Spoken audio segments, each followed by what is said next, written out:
The night is October 23rd. Halloween was upon us. I had come home from my studies pondering my costumes for the upcoming holiday activities. I was going to be Kirby with a balaclava.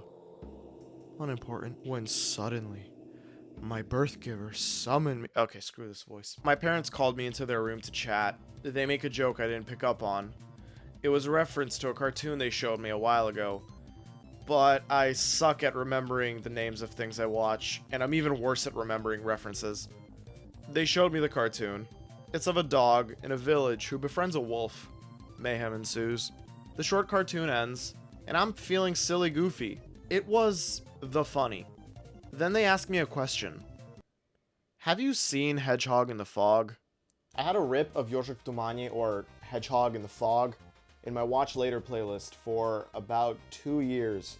Right under Who Killed Captain Alex? Uganda's first action movie, English subtitles and video joker. They told me to watch it back when we got our new dog, Fanya, who looks like the hedgehog from the cartoon.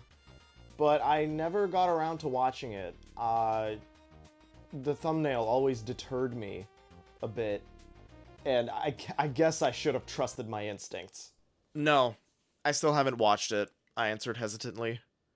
My dad flaunts a torrent he just found of a 1080p quality version of the cartoon. Funny, since the cartoon is from 1975.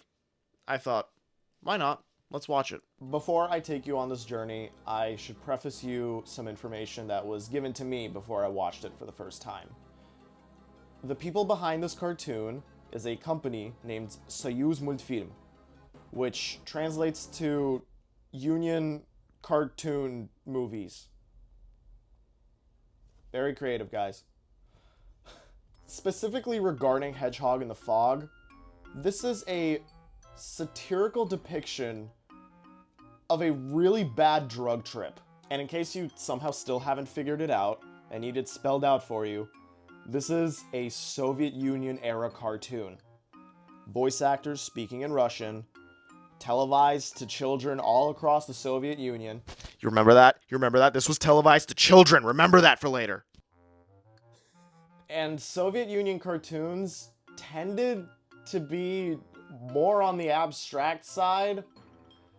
If you want an example, look up Russian Butterfly cartoon on YouTube, and you will find a legitimate cartoon that aired in the 70s that will basically give you an ayahuasca level hallucination. Alright, that's enough with the warnings. Let's watch the cartoon that made me decide to make a video about it because it managed to traumatize me when I was 20 years old. By the way, this cartoon is on YouTube for free. Watch it for yourself before watching me talk about it. It's worth the experience. We start with the title cards in front of a calm yet ominous background featuring the shadow of a house with a chimney in a forest in the dead of night. Typical Soviet-era music playing, although it's despondent and eerie. Not the usual cheery kind you'd hear in a typical cartoon. You know, not like...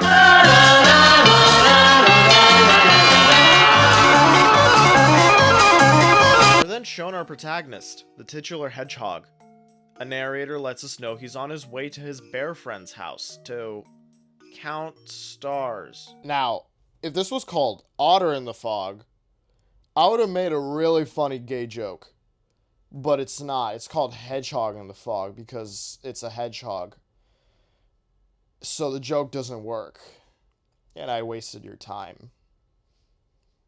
Sorry. As we are being described the details of how the hedgehog and the bear stargaze, this goddamn nightmare appears out of nowhere with no musical shift accenting this horrific creature spawning and now trailing behind this poor hedgehog. Jesus Christ! Not even a minute into this cartoon, and I was in a state of absolute terror.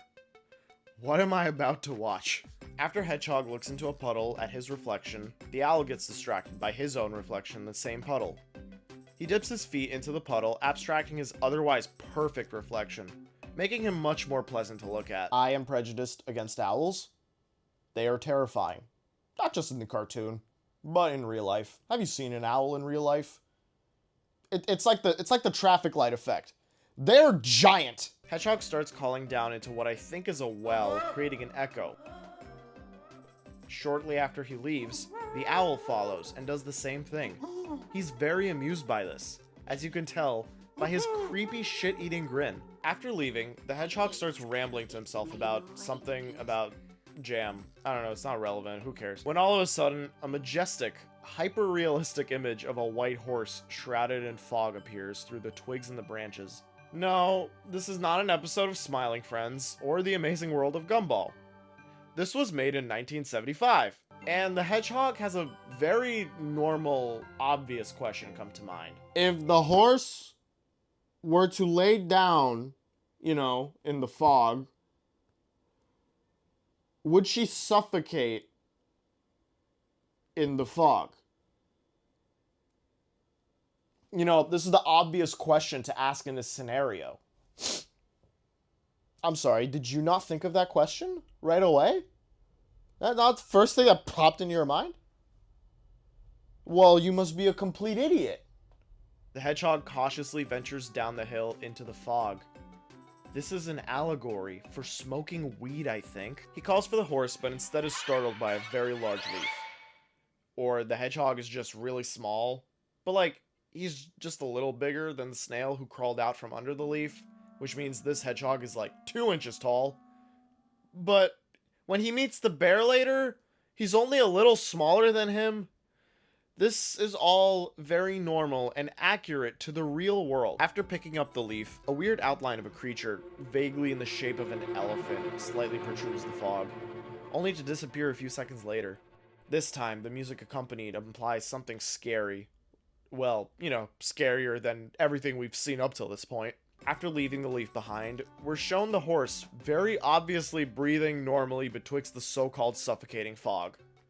Hedgehog is both oblivious and stupid. As he walks, a bat flies by him, and after that, we hear that goddamn owl hooing again.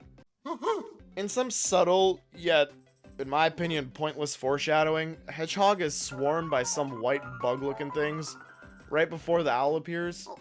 Just like in the beginning of the cartoon, when the owl first appeared. I think that was intentional, but I don't know why. The owl shows his stupid-ass face, who's a bit more, and then walks away thinking he's cool or whatever. In response, Hedgehog calls him a psycho. My goat. He's swarmed by a bat again, and we're now getting the sense that this hedgehog isn't just cautious, but slightly paranoid, being scared by what turned out to be a big old tree. But while discovering this, he leaves his jam behind. Stupid bastard. The music is so calming here. This tree is obviously some kind of symbol of a safe haven for Hedgehog. Maybe it's coffee. Soon, we hear what is presumed to be the bear calling for him. After making some more echoes, this dumbass remembers his jam and starts frantically looking for it. But bro lost it.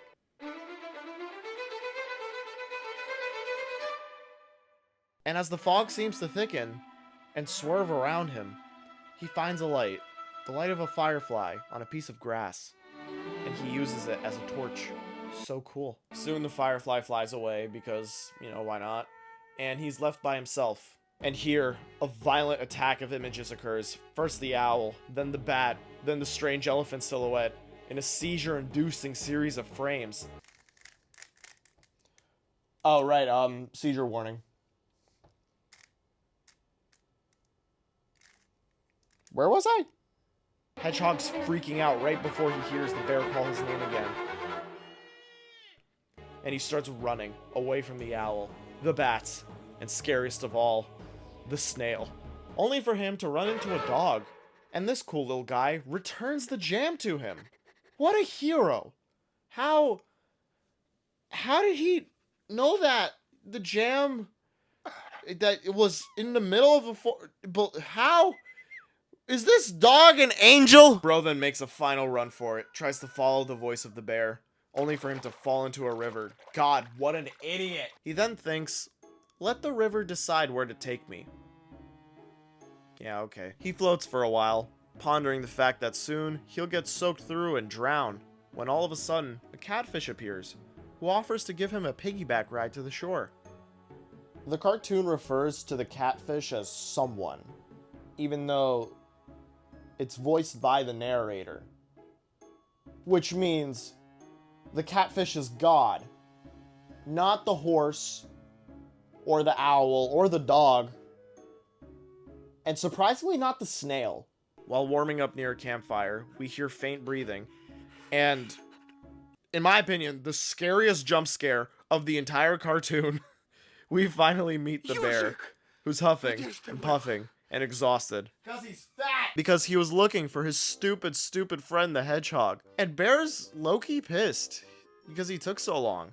He asks angrily, who else could count the stars but you? What is this a metaphor for? Finally, we get the scene of the bear and the hedgehog sitting by a campfire, looking at the stars. The narrator tells us the bear didn't stop yapping that whole night. Meanwhile, the hedgehog thought about the horse, wondering how he was still doing in the fog. The end, Finn. Cut to black. Good job. To quickly go over the metaphors, there's a lot of replacements happening. And for example, the bag of jam that the hedgehog carries around and then loses and then freaks out over losing. Shut up. That's definitely not jam. There's something else in that bag. The figures in the fog, the dog, the horse, the owl, the catfish, I don't even see a point in interpreting them. They just seem to be characters within what appears to be a hallucination Hedgehog goes through. In my humble opinion, this cartoon is a story about what happens to you when you hit the pen without the presence of company. You know, bro had some of the jam before he met up with Bear, and he kind of lost all his marbles before he got to the house to, you know, stargaze. Which is definitely just a pleasant way of saying stare off into space while tripping balls. Thank you for letting me expose you to this masterpiece, IMDb rated and 8.1 out of 10? 7,000 ratings? Damn! And thank you to Sergei Kozlov for creating this art. And if you understand Russian, I just want to express how appropriate I think his last name is. Kozyol.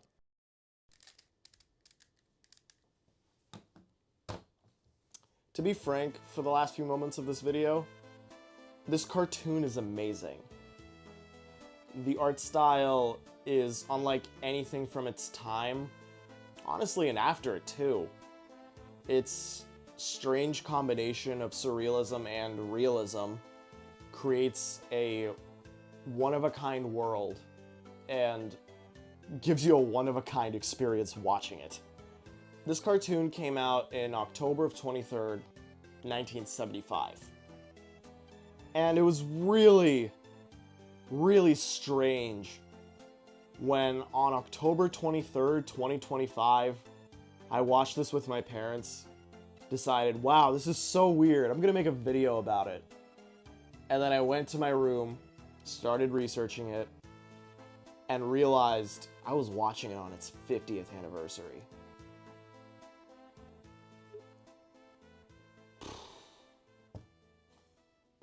I don't have anything to say after that. I don't know.